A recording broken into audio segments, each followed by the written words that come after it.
This is the Abracast. Oh, fuck, man. Fuck, hold on. Okay, welcome to the Abracast, episode 17. The Abracast is the official podcast for Stigmata Studios, where we produce comic books. Our stories often feature the occult, history, and the paranormal. Last week we did we talked about the Albigensian Crusade and the genocide of the Cathars. So I thought that before that we did like the tanks of World War II. So I thought that we get into something a little bit deeper, a little bit more crazy today. So I thought we'd jump down a little rabbit hole here. We go ahead and dissect Lady Gaga's high ritual at the Superbowl halftime show. That was done on the February 5th. Okay. So if you are looking for Illuminati transhuman race wars, you're listen to the wrong thing. But I got unique insight to this, and whether you buy it or not, it gets fun to look at this stuff. So I hope you stick around and join me. I want you guys to go ahead and pour yourself a gin jihad. If you don't know what that is, it's a formula for a weapon of mass distraction. You get a mason jar, you fill it full of ice, 2 shots of gin, a couple lime slices, and fill the rest of that sucker up with tonic water, and you're good. You're good to go. So it's also named after one of my graphic novels, The Gin Jihad. All right, so flash those devil horns, triangle up your eye, and let's get into this thing.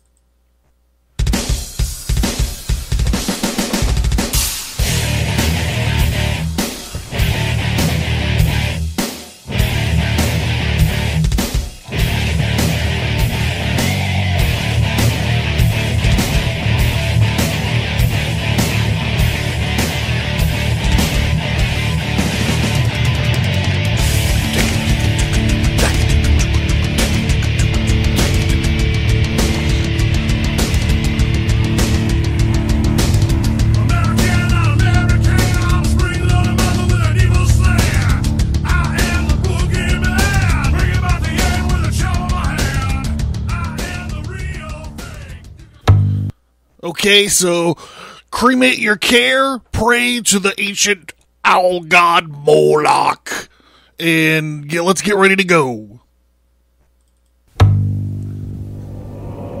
Society 13 Podcast Network. Redefining podcasts. Society-13.com. I like to listen. Alright, download your consciousness into your laptop or your iPad and drink some clone infant blood. Let's get ready to go. The Ages begins with the shocking story of Cain and Abel and the journey of violence and revenge spanning thousands of years, following Cain through his cursed life from an ancient invasion of malicious angels to the American Revolutionary War. A masterful, compelling journey through time, The Ages delves deep into arcane knowledge, myth, and legend. The art is stunning, and the story takes you on a journey where mortals, immortals, angels, and demons are all forced to deal with the folly that is God's creation. It's a beautifully dark and gritty ride through history. This 4-part story follows the astrological procession of the ages and how each 2,500-year age parallels major changes in the development of Earth's inhabitants. Cain's blasphemous struggle with the divine and sacred tyrant God will create and crumble empires, shape history, and cause a cosmic cataclysm. Cataclysm! Alright, here we go. So there's not really a direct correlation to high rituals in my comics yet. But I've been studying all this stuff for well over a decade now, like on a professional level. So sometimes you just watch stuff and you see like the code behind it. It's kind of like the the Matrix, when the guys are on the Matrix and they're watching the code, but they can like see what it what it looks like when you're in the Matrix. It's kind of like that. So, I know there's some controversy about these kind of things. I don't know if you're gonna buy this or not, but you have to kind of. I think that it's fun when I watched the Super Bowl just to see this halftime show because I'm not a football guy. But I used to work security, so I've been to enough Super Bowls. You know, like I know it's like I've ran security in the main concourse of 3 Super Bowls in my lifetime. So, I know what the atmosphere and stuff is like. So I kind of watched it just for this halftime show. And, so I'm watching it, I'll get into it in a minute. So first of all, we have to ask, so what is a ritual anyways? According to Wikipedia, a ritual is a sequence of activities involving gestures, words, and objects performed in a sequestered place and according to a set sequence. Oh, I'm having a little bit of computer problems right here, everybody.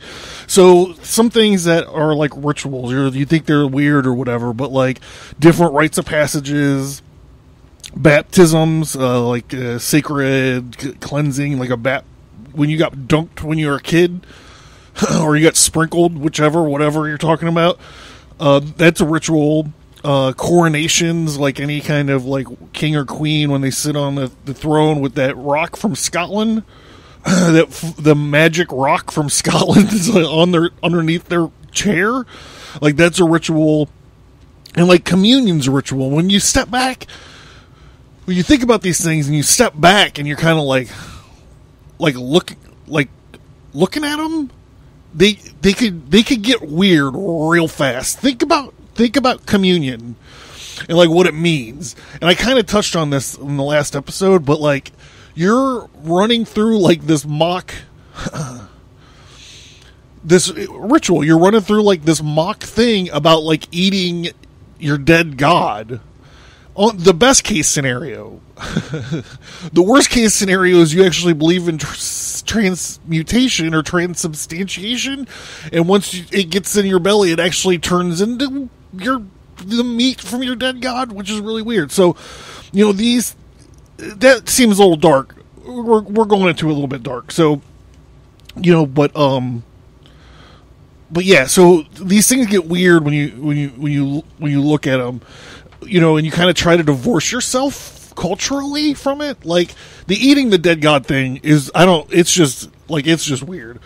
I was raised Southern Baptist. My mom was a Southern Baptist and my dad was a non-practicing Catholic.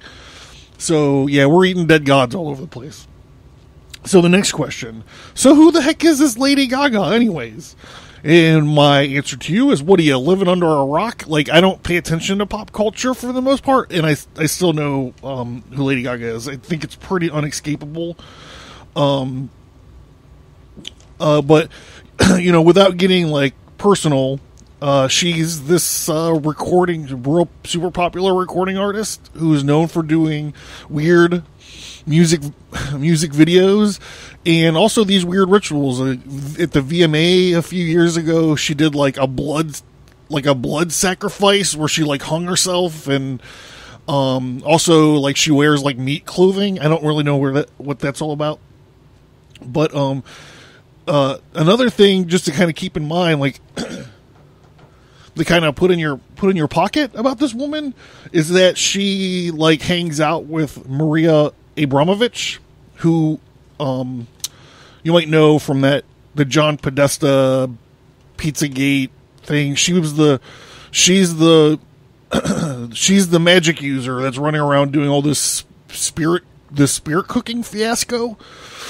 So if you say like that, like she hangs out and she's influenced by the lady who does the spirit cooking, then like, yeah, the meat dress and the blood sacrifice doesn't seem like it's that big a deal.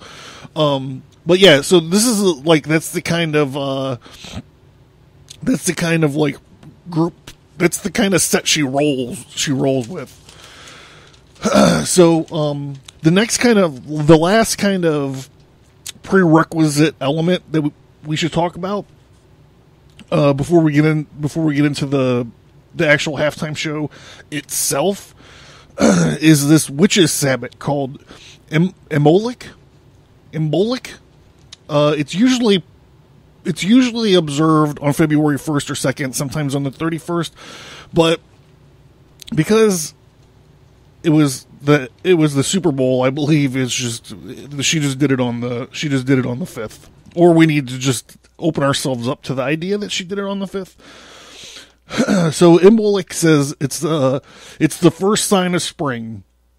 It's like the halfway point between the equinoxes, and this is like when you're getting ready. The whole idea of this thing is that the light's coming back. The sun's returning, the light's coming back. It's the kickoff to the agricultural New Year, or the agricultural season.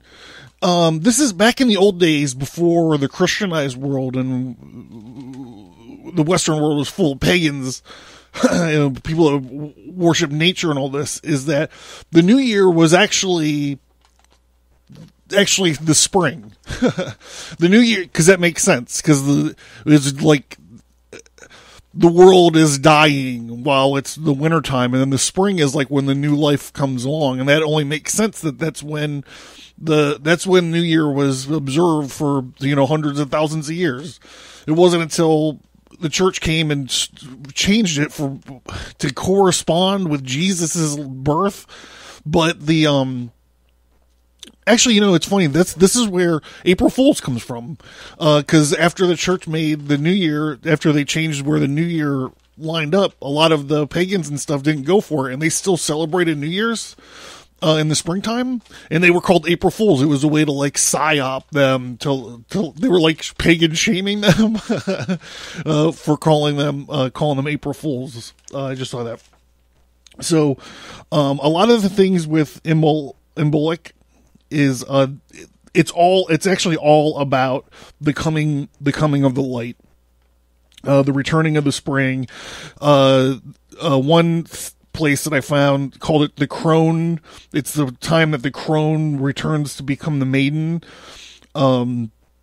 witches plant their intentions with actual seeds. It is just a time. It's just a time of transformation. One of the parts of this ceremony or this festival or whatever is this idea of spring cleaning.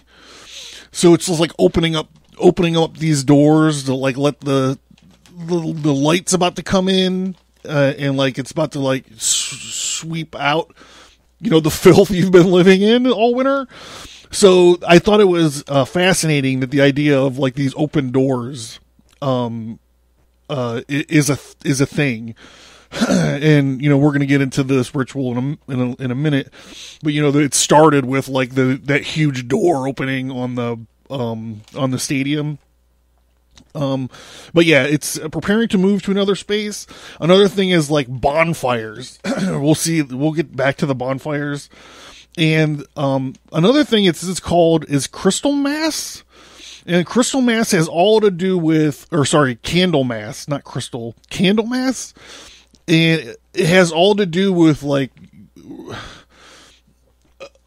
ritual magic using candles of different colors. And this is just another way that one of these subsect groups used it. And there's another one all about bridges or something. Oh God. So when we're going to go through this, and we're only going to talk about the actual halftime show. So, it's very tempting to be like, oh, they wheeled out, President HW was there, and that's all part of it. They're letting us know that, it's an Illuminati skull and bones. Like, that's not it. She doesn't control that, I don't think. So we're just going to focus on the actual halftime show. The actual, from the beginning of those doors opening to when it ends, is what we're breaking down right here.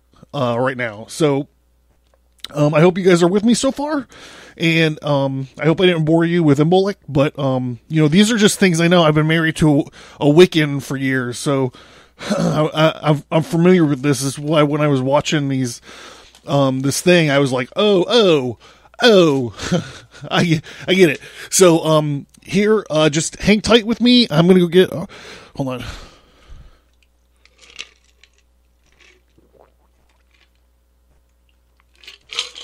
I'm gonna go get a little refill, and we'll come down, and we'll get into this. We'll get into this thing right now.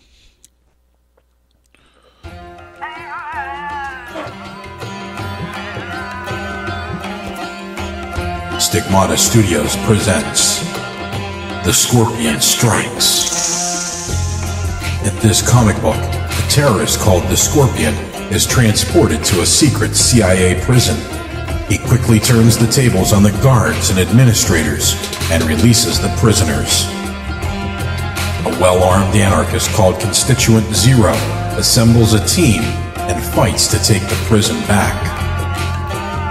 This story is a dark political action thriller. The Scorpion's actions set the stage perfectly for the Jin Jihad. Available on Indie Planet. Get more info on The Scorpion Strikes, The Jin Jihad, and other titles at stigmatastudios.com.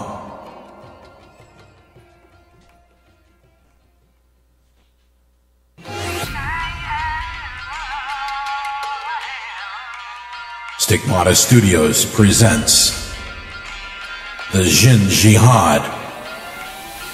The Jin Jihad kicks your face with myths, mysteries, epic battles, suicide bombers, quirky characters, and divine power armor. In this epic graphic novel, the warrior archangels descend on a city in chaos. It's all-out war. The non-standard assembly battles an ancient terrorist organization and their ultimate weapon, a corrupted, magically enhanced, unstoppable monster, the Jin. This graphic novel is a wild ride. It's one part distant Arab myth, one part Old Testament angelic vengeance, and one part unique heroic tough guys. Available on Amazon. Get more info on the Jin Jihad and other titles at stigmatastudios.com.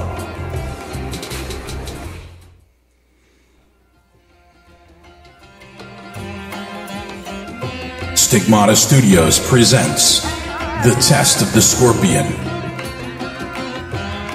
In this comic book, while the Jin Jihad is raging on one side of the city, the terrorist called the Scorpion sets a secondary attack in motion as he obtains a small tactical nuclear bomb. A mysterious, ever-living warrior called Cyrus the Dead Guy steps forward to test the faith of the Scorpion and his lunatic followers. This is an action-adventure story. It's a bit of swashbuckler that wraps up the Jihad stories. Available on Indie Planet. Get more info on The Scorpion Strikes, The Jin Jihad, The Test of the Scorpion, and other titles at stigmatastudios.com. All right. Before we get started, I just wanted to say that this is no way disparaging Lady Gaga. I believe that the amount of athleticism and talent that she has is amazing during this thing. She's jumping off of roofs and swinging around like Spider-Man and flying everywhere.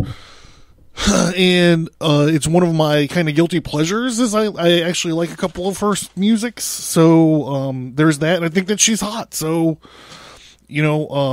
like I said, I just want to go into this thing, not being a hater at all, just kind of letting you guys know what I see when I look at this thing. Okay, so here we're going to get started. Remember, Imbolic is all about the light returning or the coming of the light. So, okay, yeah. So the door opens, and like I said, that's like the part of the beginning one of the different like rituals or whatever. One of the different ways to celebrate Imbolic is like the opening of the door, and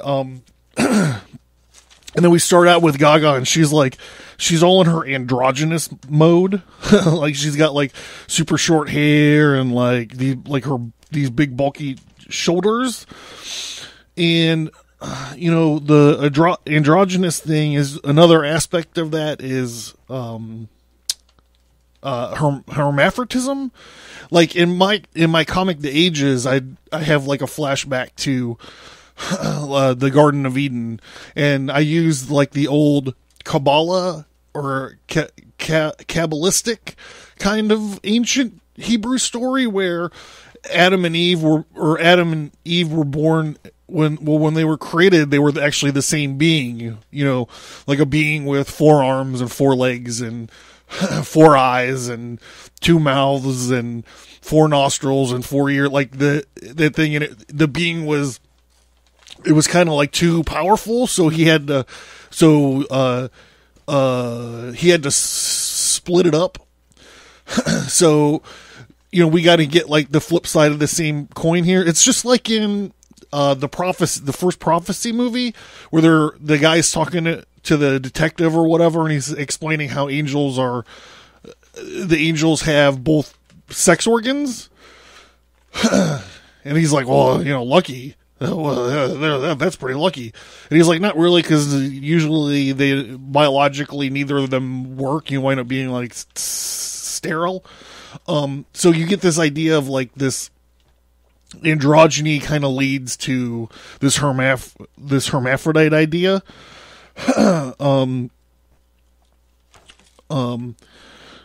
Let's see, where am I at? These notes are so little, I wrote them so tiny.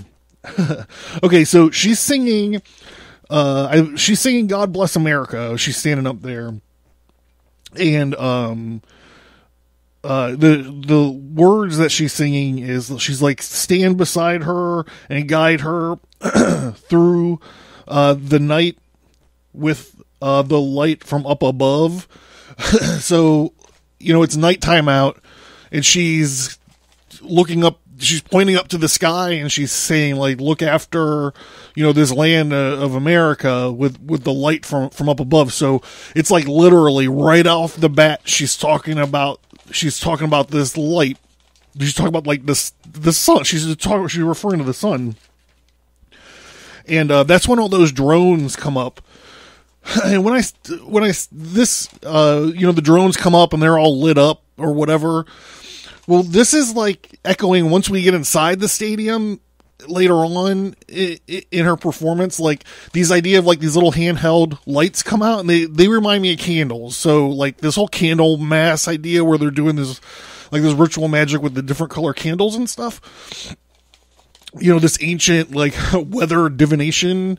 So, like the basis form is like Groundhog's Day, right? But like here they're actually talking about like the weather. They're actually doing a ritual about the weather about to change. So they have these like dim flickering lights that I equate with these candles. So maybe not so much on the drones, but like later when you get inside, the idea of like when your Stairway to Heaven's on, and you have your when everyone smokes cigarettes, like back in the day, and everyone has their cigarette lighters out swaying to the music. Like, hold on, I got a burp. My soul's fucking trying to get out. Okay, so she bails once she does the light from above thing. She bails. Now this is her falling from the sky. So we're going to have a little bit of equivalency here, because I believe that I think she's going to be using kind of a symbol for, the coming light, as well as symbology for the sun. She's going to use them. She's going to swap them out differently, but it's the same idea. So her falling from the sky or whatever is like Lucifer falling from the sky. And, Lucifer being called like the light bearer is also synonymous with Venus.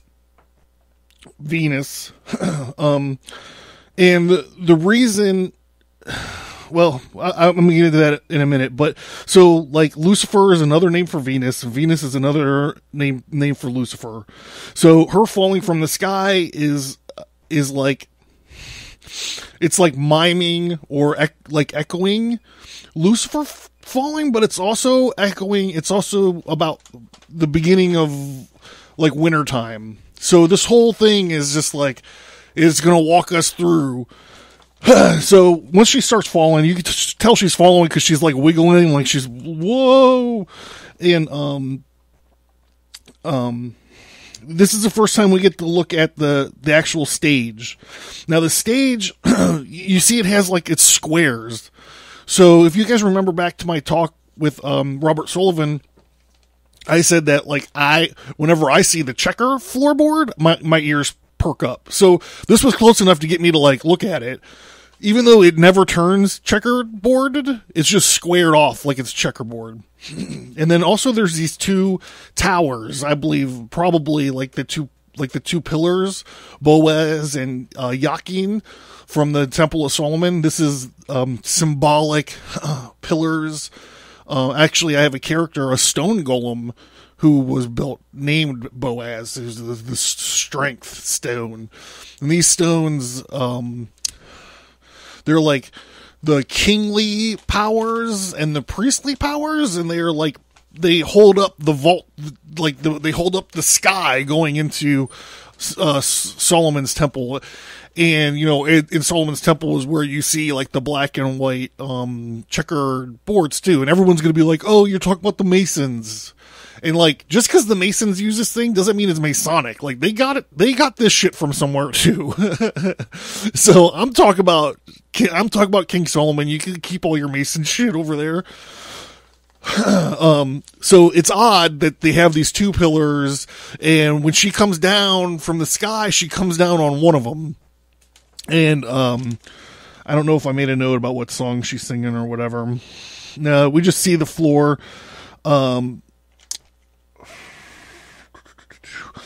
She winds up flying from one pillar to the other pillar or tower, however you want to describe it. I'm sure people are saying they represent the World Trade Center. I don't know. I would not ever say that, but we'll just call them a tower because they actually kind of look like towers, but I believe they're representative of the pillars from Solomon's temple.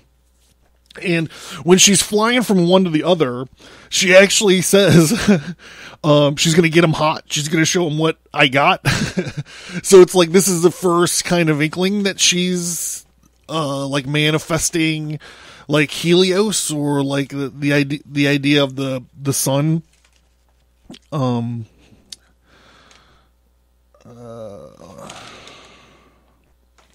Yeah, bringer of light. I already did that part.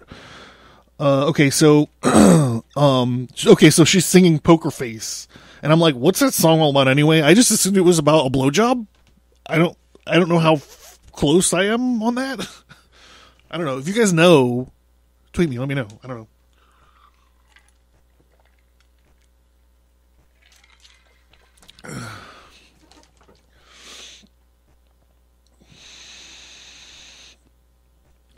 All right, then she flies to the actual stage. So she goes from like the kingly pillar to the priestly pillar. So this is her. The two pillars hold up like the vault of heaven, or what however you're symbolizing it. So the sun, like the sun's hanging out up there, and then she comes down to the floor. She flies to the stage as these as these fucking pentagrams start lighting up. And she's got a couple pentagrams, I think, on each side of the stage, and they start lighting up. And the pentagram, this is actually, to me, it's one of the validations that I'm looking at, because the pentagram is associated with Lucifer. Do you know why it's associated with Lucifer? It's because it's also associated with Venus. If you look at, from our point of view, how Venus moves across the sky, it moves across the sky and forms this 5-pointed star. So it's not like literally a pentagram, but like if you look at it, you can see like people make sigils kind of looking things about like the way it floats through the air, and it looks like like a star kind of like with a bulb at the end of it. But if you're looking at it through like ancient eyes, or you want to look at it with like a geometric precision, it forms like this 5-pointed star as it moves through the sky, throughout our year. So, I'm not the kind of guy that says just fucking Google it, but really, so it's associated with Lucifer and it's Venus, and she's got these pentagrams everywhere.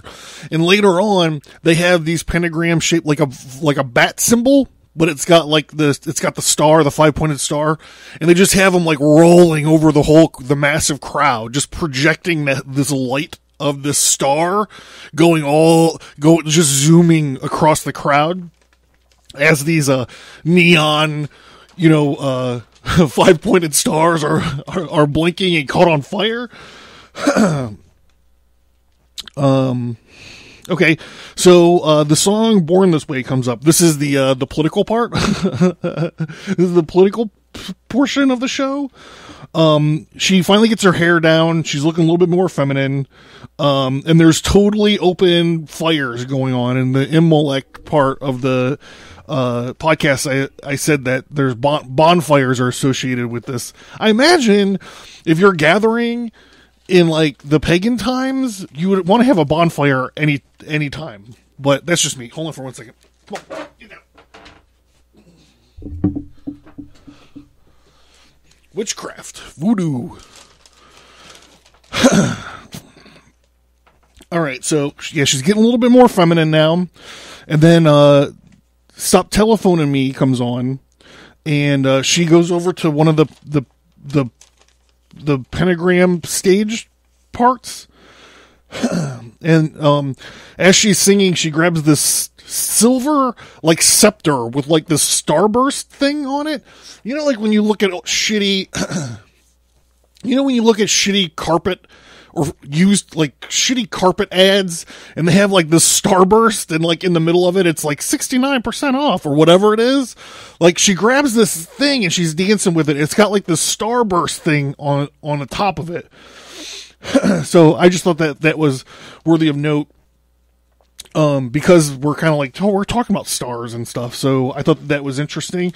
Also, I'm not going to talk a whole lot about choreography or costume design, because I'm not I don't know much about interpretive dance or like fashion, but like, at this point or a little bit later on in the performance, like a lot of her backup dancers have like these silver jackets on with like these starburst looking things on them. They're spinning around dancing, and then they've also have like one like guys all dressed in black, like kind of chased like dancing after her, which I guess could be like the power of winter or like the time of the crone, and it's her like moving through. Like I said, this is why I don't interpret dance moves, because I don't know. Is it kung fu? Is it, all right.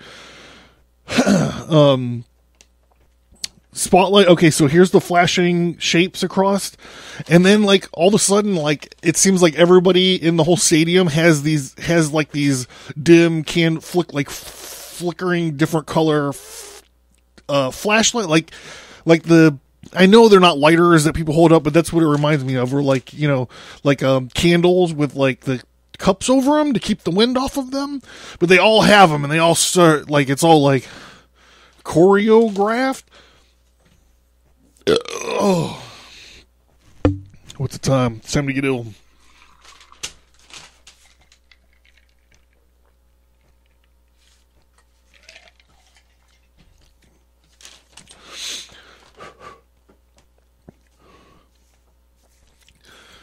Yeah, my actual note is these dudes are dressed funny. All right, so this other song comes on. I'm not sure which song it is, but it's like she puts on, just out of nowhere, she disappears, and then she comes back on, and she has this gold vest on with like rays coming out of it, and that's like, it's totally her like being the sun, but she only leaves it on for like a little bit, And while she has it, she's playing a guitar. You guys remember what that is? Like, in the 80s, like, there were these keyboard players, and, like, the guitar players were getting more pussy than them. So what they did is they mounted a handle onto their keyboard and slung it across them like it was a guitar, and they called it a keytar, and they played it that way, and the guitar players still got more pussy than they did. So it didn't last very long. But she's, like, playing it. That has nothing to do with it. It's a total rant. I'm sorry about that. And sorry about the French. I'm not really. But so she has this yellow, golden vest on with like rays coming out of it, and she's playing the guitar with like one hand. And I don't know what song it is. Like, maybe Just Dance, I guess. Is that a name of one of her songs? I'm not sure. But all the little candles are across the whole stadium now. Like, every single motherfucker's got one of these candles. Then it goes to a different song. I'm not sure what this song is either. I'm guessing it's just called A Million Reasons, because she says it's a million reasons or 100 million reasons. And here she's sitting, like, she's moved down, and she's sitting in like this circular piano organ thing, and all of the people with the handheld lights that are on the field now are all like rotating around her, and all their lights are gold. And like all the lighting is like yellow and gold lighting on her right now, and it's like the sun has finally returned, to the center. And we'll actually see this. We'll actually see this again, but I believe that and she does this move. It's fucking hot, where she stands up and she fucking like straddles the piano that she's playing for a couple minutes, and then kicks it out, like showing off her gams. Like I said, I find her attractive. Okay, and then there's more of the sun and the other people like rotating around her, creating like this idea of like the sun's return to the middle. She's like the middle of the galaxy or the universe right now. It's actually, it reminds me of those Muslims circling the Kaaba in Mecca, like how there's like just like millions of them just like running around this thing like lunatics. So I think that this is actually where the ritual's over. We saw it from the fall. We saw her work her way through heaven, across the dance floor, and then she winds up in this touching soulful music, playing like her piano, and like everyone's just circling around her, and like with this bathed in this gold light of the symbolizing the sun. I think that this is where the thing is over. However, you guys remember the original Alien movie where she she gets in the space shuttle or the escape pod or whatever it is, and she thinks that the alien's on the big ship, and she escapes and blows up the big ship, and you're like, oh, it's over, and like the music starts playing, you think it's over, and then you find out that the fucking alien has stowed away in the escape pod with her. And it's like this whole it's like the beginning of the miracle of the fourth act in movies. So the sun rotating piano thing is like the end of the ritual. However, this is like the fourth act. It's like the end of Aliens. And it's like a little microcosm. It's just like it's like a synopsis. It's like a summary of like the whole fucking thing. So what happens is Bad Romance starts playing, and she runs out after doing a costume change, which I don't think was a costume change. I just think she took her onesie off that she was wearing. I think she had those shoulder pads under there the whole time. But she runs out, and she's fucking fired up. And she's like, yeah, come on, Superbowl, that's where it's at, or whatever she fucking says. And she jumps on the stage, and she tells you right off the bat what's up. She goes, Ra, Ra, Ra, Ra, Ra, Ra. Like, that's the Egyptian sun god, is Ra. In the video for Bad Romance, when she does it, she actually like triangles her eye when she says Ra, Ra, Ra, Ra, Ra. You know, the Eye of Ra. So she's telling you all about the Egyptian sun god while she's dancing around. There's fucking giant flames. It's like napalm shooting straight up in the air the whole time. Like, we're talking about the returning of the spring, the sun time, the light's coming back. These gigantic flames are shooting up. They cut to this outside shot of the stadium where there's just a wall of fireworks going off everywhere. All these little fucking candles are everywhere. Everyone in Dallas, where are they at? Dallas, everywhere in Texas has one of these fucking candles in their hands. And when she ends up at the end in the middle of all her dancers who are all kind of rotating around her, and she's elevated up, doing her dance. Again, this is her saying that Helios, the sun has been returned. The light has returned. She's kind of being the sun.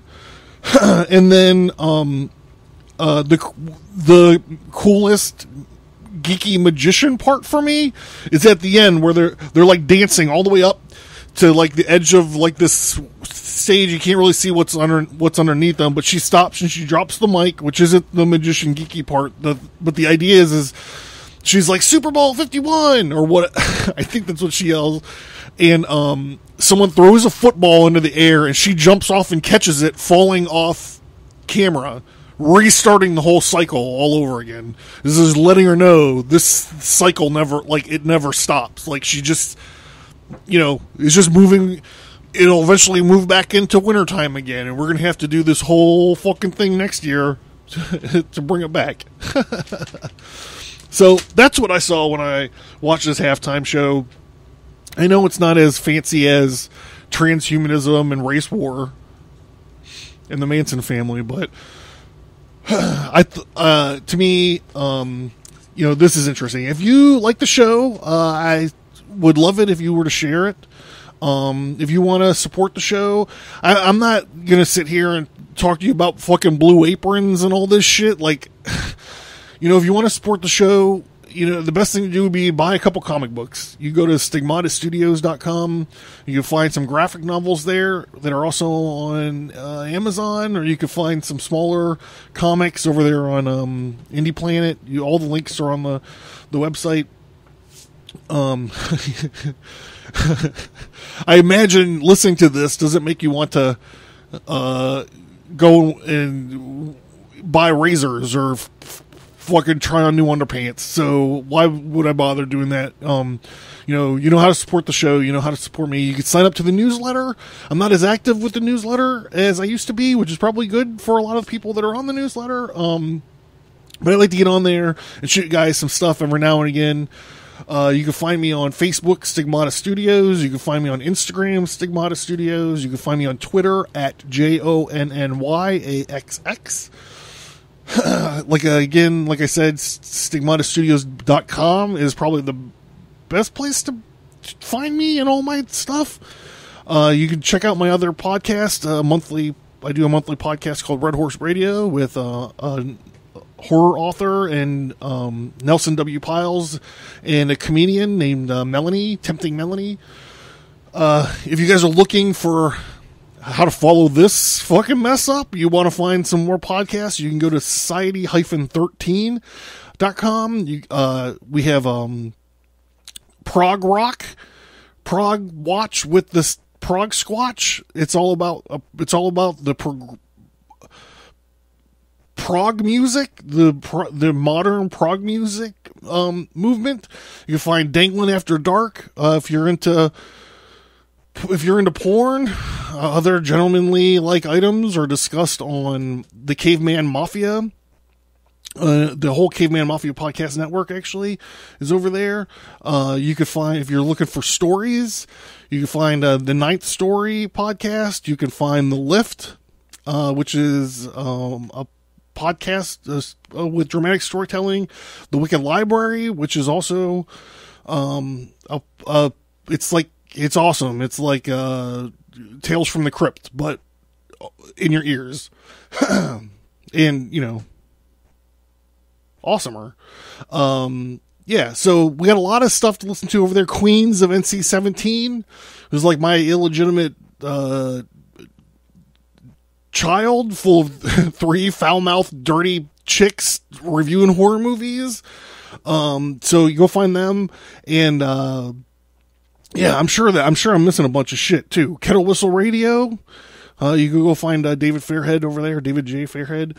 I'm sure I'm missing a bunch of stuff. So go check out society-13.com. Remember to check out stigmatastudios.com. If you like the show, you don't have to rate it. You don't have to review it. You just share it. You know, if you want to reach out to me, whatever. I'm not sure exactly what I'm going to be doing next week.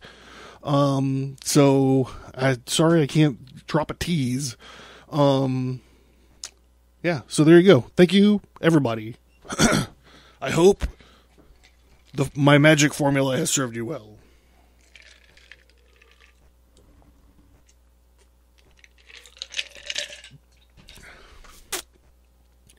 And always remember, rah, rah, rah, rah, rah, rah.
Come on, hurry up.